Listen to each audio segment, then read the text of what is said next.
Hello दोस्तों, कैसे हैं। मुझे उम्मीद है आप बेहतर होंगे। आरएस कम्पिटिटिव एग्ज़ाम में आपका स्वागत है। मेरे चैनल को अभी तक आप सब्सक्राइब नहीं किए हैं तो सब्सक्राइब कर दीजिएगा, जिससे कि हमारा मनोबल ऊंचा रहे। आज हम बीपीएससी द्वारा हेडमास्टर की परीक्षा के लिए जो निकला है वैकेंसी और प्रधान शिक्षक के लिए जो निकला है, उसके लिए हम 2009 में दक्षता मूल्यांकन परीक्षा जो हुआ था सभी शिक्षकों का, उसका हम क्वेश्चन लेकर के आए हैं। इसको सॉल्व कर लेते हैं। हो सकता है एक आध क्वेश्चन यहाँ से, एक दो चार क्वेश्चन यहाँ से निकल जाए।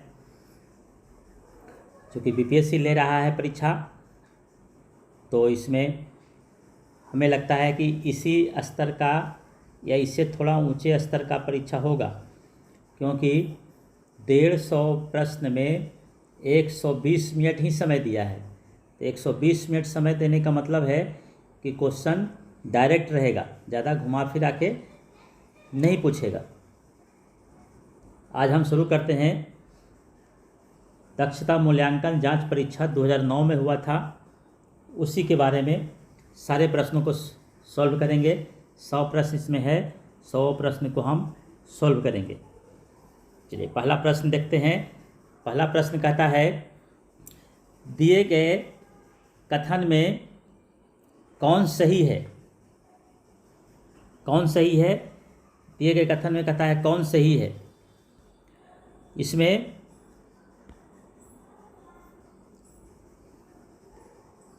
चारों चॉइस देखेंगे तो इसमें सी चॉइस, काली मिट्टी लावा की चट्टानों से बनी है, यही हमारा उत्तर सही हो जाएगा।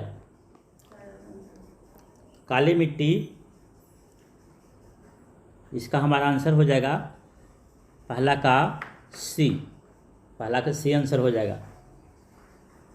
चलिए दूसरा कहता है, गोबर और हरी खाद किस फसल की खेती के लिए अच्छी होती है। तो गोबर और हरी खाद, जो गांव से जुड़े हुए हैं वो जानते हैं कि गांव में जब धान होने का होता है उसके पहले गोबर के खाद को खेत में डाला जाता है। यानी कि गोबर और हरी खाद धान की खेती के लिए अच्छी होती है। नदियों द्वारा बहाकर लाई गई मिट्टी कहलाती है।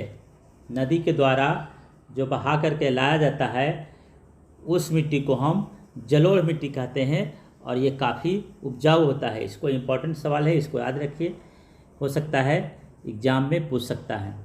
मूल्यवान मिट्टी का संरक्षण जरूरी है, इसके लिए क्या उपाय करेंगे। इसके लिए हम मिट्टी को संरक्षित करने का सबसे बढ़िया उपाय है वन लगा कर, यानी कि पेड़ों को लगा करके हम करेंगे। पेड़ लगाएंगे जिससे हमारा मिट्टी सुरक्षित रहेगा। चलिए फिर करते हैं इसके आगे हो जाएगा पाँचवा हो जाएगा, वनों के कटने से कौन सी बड़ी समस्या खड़ी हो गई है। वनों के कटने से सबसे बड़ी समस्या हो गई है कि वर्षा में कमी हो जाती है। वन जब कम रहेगा तो वर्षा भी कम होगा। चिपको आंदोलन का मतलब है, चिपको आंदोलन हम लोग सबको जानते हैं। चिपको आंदोलन हुआ था उत्तर प्रदेश में, पेड़ कट रहा था, उसी के संबंधित हुआ था। 6 नंबर का आंसर हो जाएगा पेड़ के तनों से चिपकना। इसमें हुआ था क्या कि लोग पेड़ से इस तरह से पकड़ करके और खड़े हो गए थे कि पेड़ काटोगे उसके पहले हमें काट दो तब पेड़ काटना, यानी कि पेड़ के तनों से चिपकना। इसके बाद 7 नंबर हो जाएगा। 7 नंबर कहता है, संकुल वन की विशेषता है।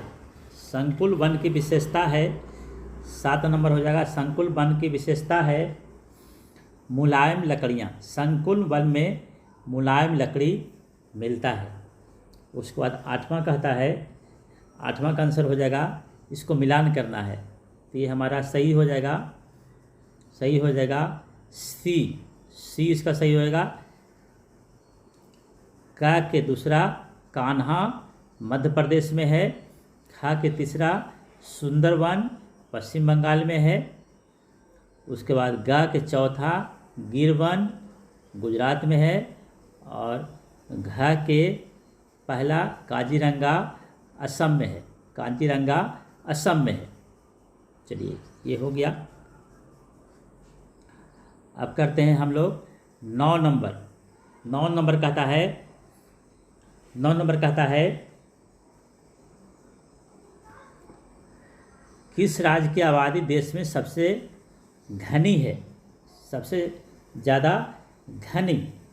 तो आंसर हो जाएगा पश्चिम बंगाल में सबसे ज़्यादा घनी है। सबसे विरल आबादी वाला राज्य, सबसे घनी पूछ लिया, सबसे विरल आबादी वाला राज्य, सबसे विरल आबादी वाला राज्य है अरुणाचल प्रदेश। शिक्षा का सबसे अधिक प्रसार हुआ है, शिक्षा का सबसे अधिक प्रसार कहाँ हुआ? केरल में हुआ है। और सबसे ज़्यादा साक्षरता केरल में ही है, केरल में हुआ है, सबसे ज़्यादा साक्षरता केरल में ही है। चलिए उसके बाद अब करते हैं, हम करेंगे 11 हो गया। अब 12 नंबर। 12 नंबर कहता है, थोड़ा कट गया है 12 नंबर, नोट कर लीजिएगा। 12 नंबर कहता है हमारे देश के लोग खुशहाल नहीं हैं, हमारे देश के लोग खुशहाल नहीं हैं, हमारे देश के लोग खुशहाल नहीं हैं क्योंकि, हमारे देश के लोग खुशहाल क्यों नहीं है? 12 नंबर कहता है क्योंकि जनसंख्या का तेज़ी से बढ़ना, यही हमारा आंसर हो जाएगा। जनसंख्या तेज़ी से बढ़ा है जिसके कारण से लोगों को रोज़गार नहीं मिलता है। तो रोज़गार नहीं मिलेगा तो खुशहाल कैसे रहेंगे बिना रोज़गार के? इसका आंसर हो जाएगा डी। इसका आंसर हो जाएगा डी, जनसंख्या का तेज़ी से बढ़ना। चलिए इसके बाद 13 नंबर कहता है, 13 नंबर का हो जाएगा आपको, 13 का हो जाएगा सतलज, सतलज हो जाएगा सतलज, मैथन है बांध। उसके बाद का के तीसरा चंबल हो जाएगा गंगा सागर। खा के चौथा, यानी कि इसका आंसर हो जाएगा डी, डी इसका आंसर हो जाएगा। बहुत इंपॉर्टेंट सवाल, बहुत इंपॉर्टेंट सवाल है ये। मुंबई हाई क्यों प्रसिद्ध है? मुंबई हाई क्यों प्रसिद्ध है? मुंबई हाई क्या है? मुंबई हाई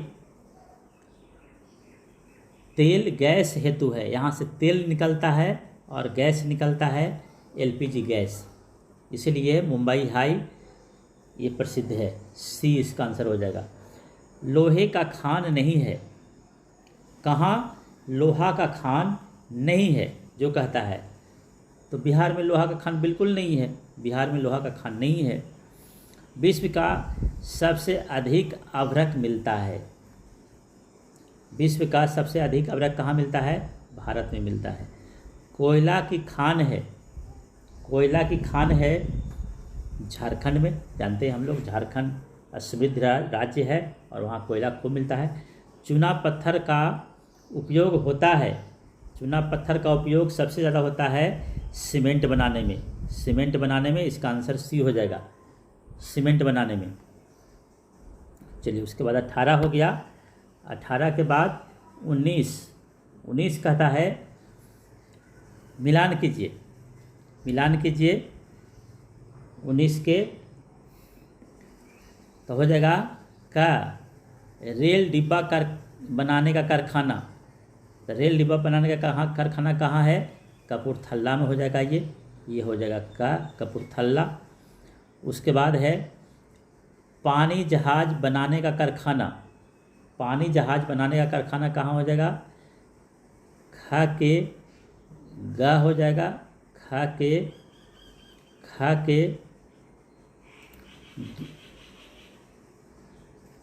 वन हो जाएगा, खा के वन, विशाखापत्तनम में, ये हो जाएगा विशाखापत्तनम में, ये हो गया कपूरथला में। हवाई जहाज़ बनाने का, यानी कि इसका आंसर हो जाएगा बी, डी इसका आंसर हो जाएगा। बी इसका आंसर हो जाएगा। फिर कहता है 20 ऊष्मा निम्नांकित वस्तुओं में प्रवाहित नहीं होती है। कहता है कि ऊष्मा किसमें प्रवाहित नहीं होती है? तो हम जानते हैं सोना सुचालक है, लोहा सुचालक है, चांदी सुचालक है, रबर कुचालक है। पारदर्शी होता है जिसमें इस तरफ से उस तरफ हम देख सकते हैं, इस तरफ से उस तरफ देख सकते हैं, उसको हम पारदर्शी कहते हैं। और ये है कांच पारदर्शी हो जाएगा। फिर कहता है सोडा वाटर की बोतल से किस गैस के बुलबुले निकलते हैं? सोडा वाटर के बोतल से किस गैस के बुलबुले निकलते हैं? सोडा वाटर के हो जाएगा आंसर, इसका हो जाएगा हाइड्रोजन गैस निकलता है। हाइड्रोजन गैस निकलता है, इसका आंसर हो जाएगा हाइड्रोजन गैस। मोम घुलता है, बहुत इंपॉर्टेंट सवाल है ये, पूछता है मोम किस में घुलता है? किरोसिन में मोम घुलता है। फिर कहता है समुद्री पानी से नमक निकाला जाता है। समुद्री पानी से नमक निकाला जाता है बाष्पीकरण के द्वारा। फिर कहता है कौन विलायक नहीं है? 25 तो पोटेशियम परमैंगनेट हो जाएगा। इसका आंसर KMnO4 KMnO4 इसका सूत्र होता है पोटेशियम परमैंगनेट। पानी में घुल जाएगा, पेट्रोल में भी घुल जाएगा, केरोसिन में भी घुल जाएगा, पोटेशियम परमैंगनेट में नहीं घुलेगा। चलिए फिर कहता है मिलान कीजिए। चीनी का हो जाएगा विलेय है, चीनी विलेय हो जाएगा। फिर हो जाएगा बालू आसानी से टूटता, कांच आसानी से टूटता है, हो जाएगा है ना। 26 के इसका आंसर हो जाएगा ए इसका आंसर हो जाएगा। घा के 4 पानी अच्छा घोलक है, पानी में घुल जाता है, अच्छा घोलक हो जाएगा। बालू खा के हो जाएगा 1। जल में अविलेय है, बालू जल में क्या है? अविलेय, जल में नहीं घुलता है। बालू घुलेगा जल में, बालू जल में नहीं घुलता है। चलिए इसका आंसर हो गया। अब इसके बाद करते हैं हम लोग 27 के करते हैं। 27 कार्य करने की क्षमता क्या कहलाती है? कार्य करने की क्षमता को ऊर्जा कहते हैं। कार्य होना नहीं कहलाता है। तो मिट्टी खोदना काम हो गया, गेंद फेंकना काम हो गया, पेड़ से आम तोड़ना काम हो गया, आती जाती सवारियाँ ये काम नहीं कहलाएगा। नल से हाथ द्वारा पानी निकालने में ऊर्जा का स्रोत क्या है? नल खोल रहे हैं तो ये कौन ऊर्जा हो गया? यांत्रिक ऊर्जा हो गया। विद्युत ऊर्जा के ताप ऊर्जा में बदलने का उदाहरण दें। विद्युत ऊर्जा बदल जाएगा ताप ऊर्जा में, इसका कहता है कि एक उदाहरण दीजिए। विद्युत ऊर्जा को ताप ऊर्जा में बदलने का उदाहरण, सबसे बढ़िया उदाहरण कौन हो गया? तो बल्ब में हम विद्युत दिए तो रोशनी देने लगा, ताप निकला, यानी कि बल्ब से रोशनी होना, ये हो गया हमारा विद्युत ऊर्जा से ताप ऊर्जा में बदलने का उदाहरण हो गया। उसके बाद करते हैं हम लोग 31 नंबर कहता है ऊर्जा का मुख्य स्रोत क्या है? ऊर्जा का मुख्य स्रोत क्या है? तो ऊर्जा का हमारे धरती पर मुख्य स्रोत सूर्य है जो कभी ख़त्म होने वाला नहीं है, लकड़ी ख़त्म हो जाएगा, केरोसिन ख़त्म हो जाएगा, कोयला ख़त्म हो जाएगा, सूर्य कभी ख़त्म नहीं होगा। भाप इंजन में ऊर्जा का स्रोत है। भाप इंजन में ऊर्जा का स्रोत क्या है? भाप इंजन में ऊर्जा का स्रोत है, भाप इंजन में ऊर्जा का स्रोत हो जाएगा उष्मा। उष्मा हो जाएगा इसका ऊर्जा का स्रोत। चलिए उसके बाद वायु प्रदूषण के कारण नहीं है। वायु प्रदूषण के कारण नहीं है। चिमनी से निकलने वाला धुआं ये कारण है। बस कार से धुएं ये भी है। कूड़ा कचरा से दुर्गंध ये भी है। पेड़ पौधे ये नहीं हो जाएगा, यानी कि मेरा आंसर हो गया डी। मेरा आंसर हो जाएगा डी। चलिए अब करते हैं 34 नंबर। 34 नंबर कहता है जल प्रदूषण के कारण रोग होता है। जल प्रदूषण के कारण कौन सा रोग होता है? तो जल प्रदूषण के कारण चेचक जल प्रदूषण से होगा? नहीं। टीबी जल से होता है? नहीं। बुखार जल से होता है? तो नहीं। तो हो जाएगा हैजा। हैजा खराब पानी प्रदूषण वाला पानी पीने से, गंदा पानी पीने से होता है हैजा की बीमारी। चलिए उसके बाद 35 नंबर का। 35 का कहता है वायु प्रदूषण के कारण रोग उत्पन्न होता है। कौन रोग उत्पन्न होता है वायु प्रदूषण के कारण? अंधापन। अंधापन नहीं होगा। बुखार नहीं होगा। बदन दर्द नहीं होगा, यानी कि सर दर्द। वायु प्रदूषण होगा तो क्या हो जाएगा?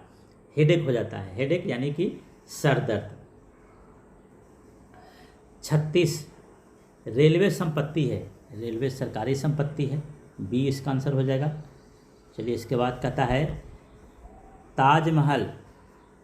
ताजमहल है, ताजमहल क्या है? ये ऐतिहासिक धरोहर है। ताजमहल ऐतिहासिक धरोहर है। डाकघर संदेश पहुंचाने का जरिया है। डाकघर, डाकघर से हम लोग का चिट्ठी आता है। डाकघर से चिट्ठी आता है। चलिए इसके बाद फिर कहता है डाकघर के बाद कहता है रेड क्रॉस संस्था है। बहुत इंपॉर्टेंट सवाल है ये। रेड क्रॉस संस्था है क्या? गैर सरकारी संस्था है। ये सरकार का नहीं है, ये समाज सेवा का काम करता है। ये गैर सरकारी संस्था है।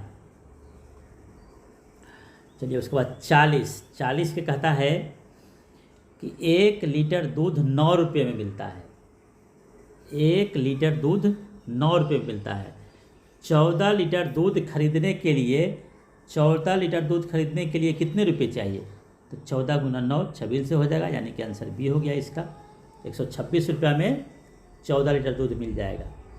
41 कहता है एक बक्से में 48 सेब आते हों तो 16 बक्से में कुल कितने सेब आएंगे?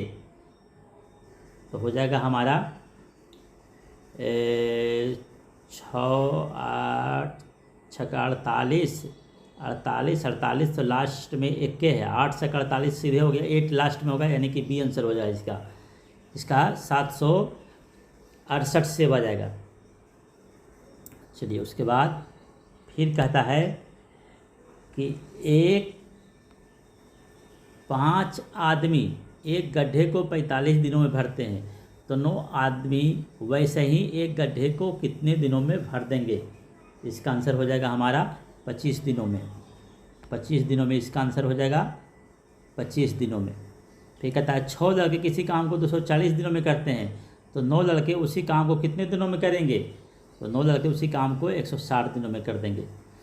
आपके पास 5 रुपये के 4 5 रुपये के 4 नोट हैं तो 5 चौ 20 रुपया हो गया। और 2 रुपये के 5 नोट है, यानी कि 5 में 10 रुपया हो गया। और 20 से 10 30 रुपया हो जाएगा। आंसर इसका हो जाएगा 30 रुपया। 44 के 30 रुपया आंसर हो जाएगा।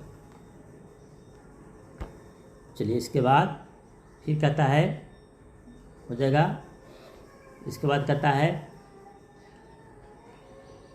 यदि 9 मजदूर 6 दिनों में एक गड्ढा खोद सकते हैं तो 6 मजदूर वैसा ही गड्ढा कितनों दिनों में खोदेंगे?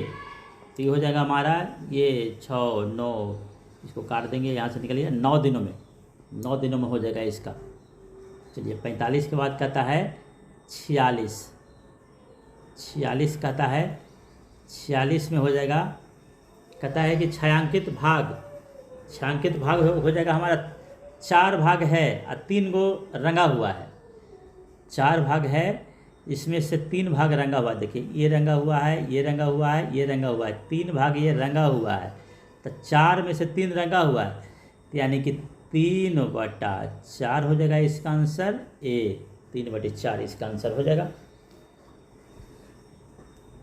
चलिए उसके बाद फिर कहता है दशमलव को कहता है दशमलव भिन्न में बदलें। भिन्न दिया हुआ है, इसको हमको बदलना है दशमलव में। 119/100 हो गया, नीचे 2 जीरो है तो इधर से हम गिन देंगे, इकाई दहाई 2 जीरो, यानी कि 1.19। 1.19 इसका बी आंसर हो जाएगा। 47 के बी आंसर हो जाएगा। फिर कहता है दशमलव भिन्न में बदलें। 1/8। 1/8 बिल्कुल आसान है। 1 में हमको भागा देना है कितना से, 8 से 1 में भागा देना है। तो 1 छोटा है, 1 जीरो लगाए तो यहाँ हो गया दशमलव, हमारा 1 दशमलव हो गया। 8 लगाए 2 हो गया, 0 दे दिए, 8 दूनी 16, 4 हो गया, यहाँ हो गया 4, फिर 0 दे दिए, 8 पचे 40, यानी कि 0.25 आंसर हो जाएगा। दशमलव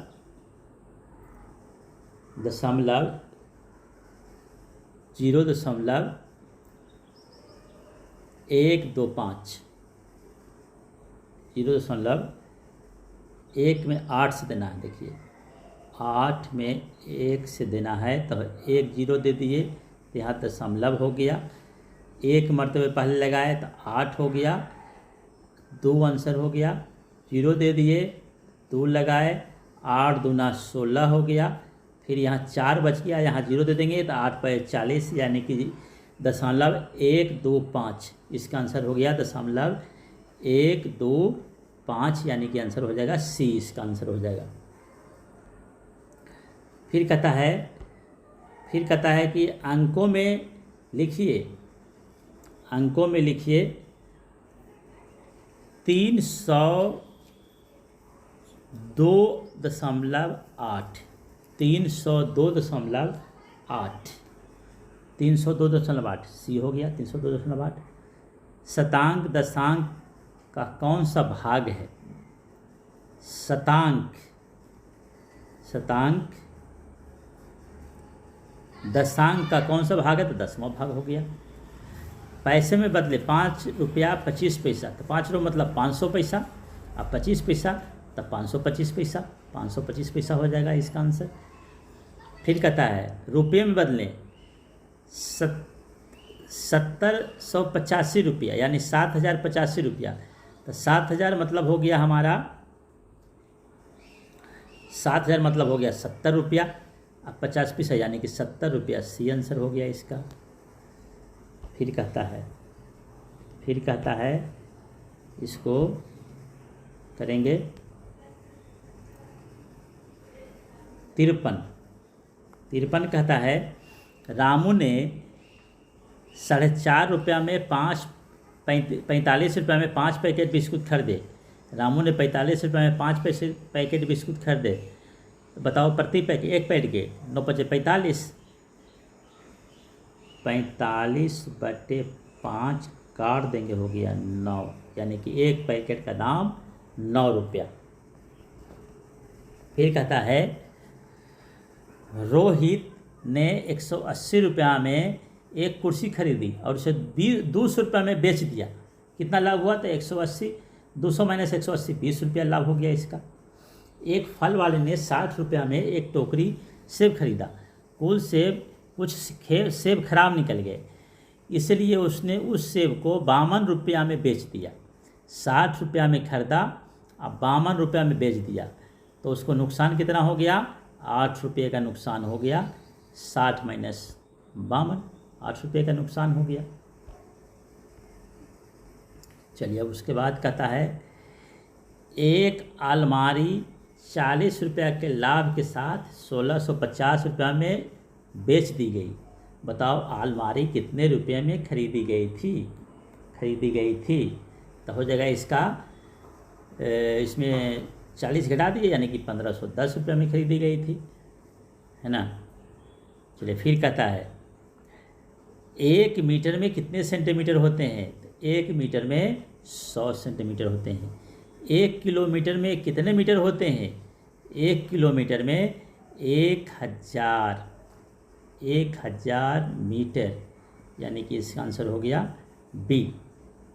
आंसर हो गया बी।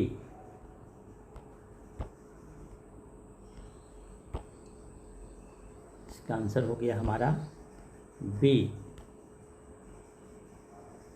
चलिए इसके बाद करते हैं। अब कहता है मीटर को सेंटीमीटर में बदलिए। 5 मीटर 15 सेंटीमीटर, तो 5 मीटर के मतलब हो गया 500, अब 15 सेंटीमीटर यानी कि 515 हो गया। इसका हमारा आंसर हो जाएगा बी 515 सेंटीमीटर। 475 सेंटीमीटर को मीटर में बदलें। 475 सेंटीमीटर है और 400 सेंटीमीटर का मतलब हो गया 4 मीटर, यानी कि 4.75 मीटर। 4.75 मीटर, ये आंसर हो गया इसका। एक आयताकार कमरे की चौड़ाई 8 मीटर 50 सेंटीमीटर है। इसकी लंबाई चौड़ाई से 1 मीटर 25 सेंटीमीटर अधिक है, तो कमरे की लंबाई बताइए।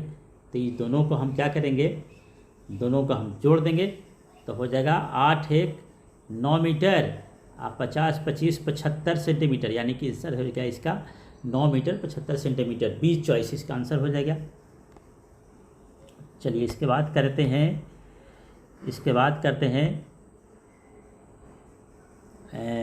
एक रस्सी लंबी रस्सी को बराबर लंबाई के 5 टुकड़ों में बांटा गया। यदि एक हिस्से की लंबाई 1 मीटर 30 सेंटीमीटर है, 1 मीटर 30 सेंटीमीटर एगो है, 5 को टुकड़ा बना दिया गया, तो 5 थे यानी कि 5 मीटर तो ऐसे हो गया, अब 5 थे 15 150 सेंटीमीटर, यानी कि इसका आंसर हो जाएगा 6 मीटर 50 सेंटीमीटर। बी आंसर इसका हो जाएगा। 62 के बी आंसर हो गया। चलिए इसके बाद कहता है 5 मीटर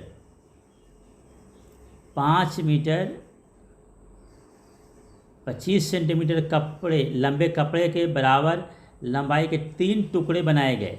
अच्छा, 525 को 3 से भागा दे दीजिए, तो इसका आंसर हो जाएगा 3 2 7 1 मीटर 75 सेंटीमीटर। एक मैदान का घेरा 2 किलोमीटर है, यानी कि चारों तरफ एक चक्कर 2 किलोमीटर है, एक चक्कर 2 किलोमीटर है। यदि रामू रोज उस मैदान को 3 चक्कर दौड़ता है तो वह कितना दूर दौड़ता है। तो 3 दूनी 6 किलोमीटर, 6 किलोमीटर दौड़ेगा, उसका 6 किलोमीटर आंसर हो गया। चलिए फिर इसके बाद करते हैं।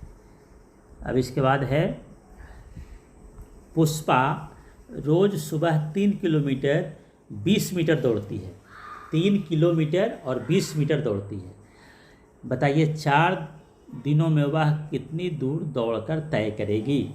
4 दिन दौड़ती है, तो 4 या 12 किलोमीटर हो गया और 4 दूनी 80 मीटर हो गया, यानी कि 12 किलोमीटर 80 मीटर इसका आंसर हो गया हमारा। ए चॉइस इसका आंसर हो गया, ए इसका आंसर हो जाएगा। चलिए इसके बाद कहता है एक छात्र को कुल 20 किलोमीटर की यात्रा तय करनी थी।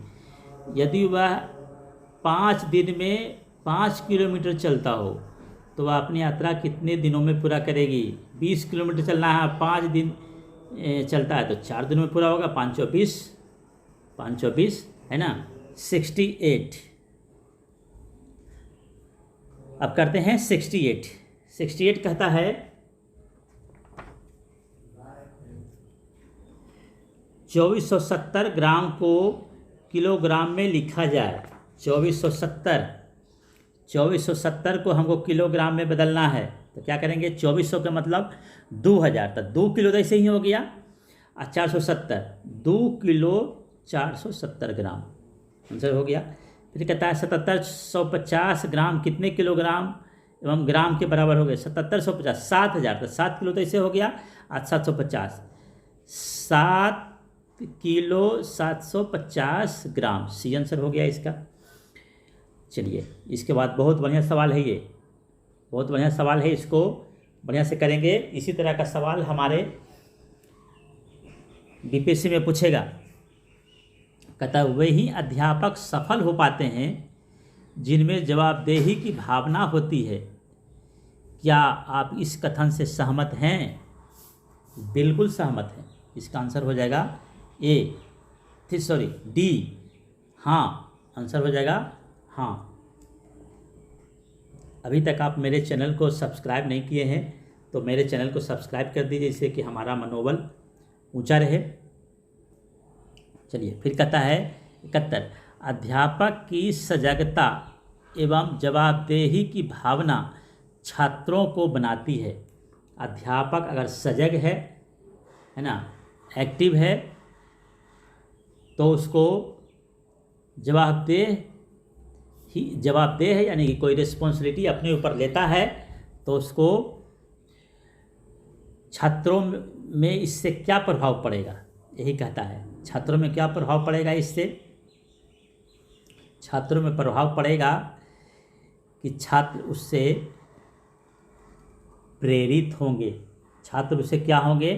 प्रेरित होंगे, आपसे सीखेंगे कि सजग रहना चाहिए, एक्टिव रहना चाहिए, और रिस्पॉन्सिबिलिटी जो कहे उसको बात को निभाना चाहिए, यानी कि छात्र आपसे प्रेरित होंगे। बहुत बढ़िया सवाल है। छात्रों को सही मार्ग एवं दिशा में अग्रसर किया जा सकता है यदि अध्यापक हों। अध्यापक कैसा होना चाहिए? अध्यापक को सजग होना चाहिए, है ना, एक्टिव होना चाहिए, और अपना काम को रिस्पॉन्सिबिलिटी समझना चाहिए। छात्रों की शिक्षा में अध्यापक का अधिक महत्व है, क्योंकि इसमें कहता है वह शिक्षक के लिए बना है, वह इस हेतु की नौकरी करता है, नहीं, माता पिता को इस हेतु समय नहीं मिलता है, शिक्षक ही इस कार्य को सफलतापूर्वक कर सकता है। डी इसका आंसर हो जाएगा। 73 के डी आंसर हो जाएगा। चलिए इसके बाद करते हैं 74। 74 कहता है अध्यापक भी अपने छात्रों से बहुत कुछ सीख सकता है। क्या यह सत्य है? क्या यह सत्य है? बिल्कुल सत्य है। कोई भी व्यक्ति किसी से सीख सकता है। एक छोटा बच्चा जो अभी चलना शुरू किया है वो भी कुछ सीख दे सकता है, कोई किसी को सिखा सकता है। बिल्कुल सत्य है। क्या अध्यापक को स्थानीय राजनीति में सक्रिय भाग लेना चाहिए? नहीं लेना चाहिए, कभी भाग नहीं लेना चाहिए। फिर कहता है समाज सेवा के प्रति अध्यापक को, समाज सेवा के प्रति अध्यापक को सक्रिय रहना चाहिए, सक्रिय रहना चाहिए। शिक्षा का पहला चरण है। शिक्षा का पहला चरण क्या है? पहले से योजना बनाना। हमको पहले से ये योजना बना लेना चाहिए कि क्या करना है, कैसे करना है, ये पहले से योजना बना लेना चाहिए। चलिए इसके बाद कहता है 78 कहता है अपने अध्यापन कार्य को अधिक प्रभावशाली बनाने के लिए सबसे अधिक किस पर निर्भर करना चाहिए? सबसे अधिक किस पर निर्भर करना चाहिए? तो अपने हेल्थ पर, यहाँ दे दिया है अपने जान, यानी कि अपना स्वास्थ्य पर निर्भर करना चाहिए। अगर आपका स्वास्थ्य बढ़िया है तो आप बच्चों को बढ़िया से पढ़ाएंगे, बढ़िया से गाइड करेंगे। यदि किसी अध्यापक को उत्तर पुस्तिका जांचने में अपनी विश्वसनीयता बनानी है तो उसे कैसा होना चाहिए? कठोर होना चाहिए? बिल्कुल गलत। उदार होना चाहिए? बिल्कुल गलत। शीघ्रता से कार्य करना चाहिए, तेजी से करना चाहिए? बिल्कुल गलत। वस्तुनिष्ठ होना चाहिए। वस्तुनिष्ठ होना चाहिए इसका मतलब क्या हुआ? वस्तुनिष्ठ होना चाहिए इसका मतलब हुआ कोई विद्यार्थी किसी सवाल का जवाब 5 लाइन में देता है, तो अगर वो 4 लाइन गलत लिखता है और 1 लाइन भी अगर सही वो लिखता है तो 1 लाइन का नंबर उसे मिलना चाहिए। यही हुआ वस्तुनिष्ठ होना। यानी कि किसी भी सवाल को वो जितना भी जवाब दे और जो सही जवाब दे उस पर उसको नंबर मिलना चाहिए। गलत जवाब दिया उसका नंबर नहीं मिलेगा, वो अलग बात है, लेकिन सबका नंबर मिलना चाहिए। यही है वस्तुनिष्ठ हो, यानी कि जितना सही लिखा उसका जवाब दीजिए। 5 नंबर में अगर 1 नंबर का सही है तो 1 नंबर दीजिए, 2 नंबर का सही है तो 2 नंबर दीजिए। चलिए कहता है विशेष आवश्यकता वाले बच्चे को कक्षा में कहाँ बैठाएंगे? तो विशेष आवश्यकता वाले बच्चे को कक्षा में हम सबसे आगे बैठाएंगे। समावेशी शिक्षा, अभी हाल ही में हम लोग निष्ठा का ट्रेनिंग किए हैं। निष्ठा का ट्रेनिंग में ये बताया गया है कि सभी बच्चे को एक साथ बैठाकर एक समान रूप से उसको पढ़ाने का या पढ़ने का अवसर मिलना चाहिए। चलिए फिर कहता है, अब बनाएंगे हम लोग 80 नंबर। कहता है विशेष आवश्यकता वाले बच्चों को कहाँ बैठाएंगे? ये तो हो गया। शिक्षण है, शिक्षण क्या है? समाज सेवा है। आधुनिक विद्यालयों में कौशलों का अधिगम प्रदान किया जाता है। आधुनिक विद्यालयों में जब उनकी आवश्यकता होती है, एक योजनाबद्ध व्यक्ति से राजकीय पाठ्यपुस्तकों की योजना अनुसार, माता पिता की इच्छा अनुसार, इसका आंसर हो जाएगा जब उनकी आवश्यकता होती है। जब उनकी आवश्यकता होती है। उसके बाद कहता है 83 कहता है कक्षा 6 से 10 तक की शिक्षा क्या कहलाती है? तो कक्षा 6 से 10 तक की शिक्षा कहलाती है, ये 83 का हो जाएगा आंसर, माध्यमिक शिक्षा कहलाती है। माध्यमिक परीक्षा होता है 10वीं क्लास में होता है ना, 10 क्लास के बाद बोर्ड देता है, माध्यमिक शिक्षा कहलाएगा। चला, उसके बाद कहता है BTC शब्द का पूरा नाम? बेसिक ट्रेनिंग कोर्स, बुनियादी शिक्षा, बेसिक ट्रेनिंग कोर्स। चलिए फिर से कहता है फसल चक्र के अनुसार खेती करना। फसल चक्र के अनुसार खेती करना, फसल चक्र के अनुसार खेती करना 85 के हो जाएगा, लाभदायक होगा। फसल चक्र के अनुसार खेती करेंगे तो लाभ होगा हमको। भूक्षरण की रोकथाम की जा सकती है। भूक्षरण यानी कि जमीन जो है पानी में के साथ, बाढ़ के दिन में पानी के साथ उसका मिट्टी बह करके एक स्थान से दूसरे स्थान तक चला जाता है, तो उसको हम लोग कैसे रोक सकते हैं? तो इसमें उपाय होगा यही, मेड़ बनाकर, केवल पौधे उगाकर, केवल खेत को चौरस बनाकर ऊपर के सभी तरीके, सभी चारों करेंगे, तीनों करेंगे तो हम लोग भूक्षरण की प्रक्रिया को रोक सकते हैं। सीमांत गांधी, बहुत इंपॉर्टेंट सवाल। सीमांत गांधी खान अब्दुल गफ्फार खान को सीमांत गांधी का उपाधि दिया गया है। खान अब्दुल गफ्फार खान, एकदम याद रखेंगे हम लोग इसको। स्वराज मेरा जन्म सिद्ध अधिकार है, बहुत ही बढ़िया स्टेटमेंट है और ये कई बार पूछा है। बाल गंगाधर तिलक का ये बहुत प्रसिद्ध स्टेटमेंट है। स्वराज मेरा जन्म सिद्ध अधिकार है। बटुकनाथ दीवार राजा 89 का हो जाएगा आंसर, शिवगंगा का। किस क्षेत्र का लोक नृत्य? भांगड़ा। भांगड़ा पंजाब का जानते हैं कि फेमस डांस है भांगड़ा नाच। अच्छा, बेदिन खल्लन उत्सव, बहुत इंपॉर्टेंट, ये बार बार पूछता है।